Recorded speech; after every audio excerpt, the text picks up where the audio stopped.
सब गोटे के प्रणाम करै छी। हम आइ एकटा छठि के गीत सुनाबै छी, सुनै जइयो। सब गोटे लाइक क देबै, शेयर क देबै, चैनल के और सब्सक्राइब क देबै। काचही बस के बहंगिया, बहंगी लचकल जाय, बहंगी लचकल जाय। बलमा बनल छै कहरिया, बहंगी घाटे पहुँचाई, बहंगी घाटे पहुँचाई।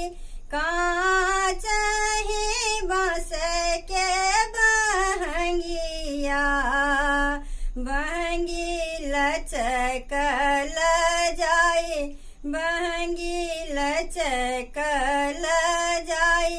राहे में पूछै बटोहिया, बहंगी के करा के जाई, बहंगी के करा के जाई। आन्हरी छै तू बटोहिया, बहंगी छठी माई के जाई, बहंगी छठी माई के जाई। छठी माई के होई छै बरतिया, सब अर्घ दैला जाई, सब अर्घ दैला जाई।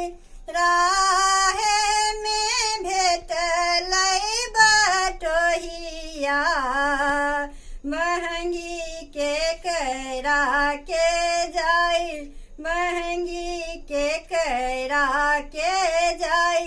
आन्हरी छै तू बटोहिया, बहंगी छठी माई के जाई, बहंगी छठी माई के जाई।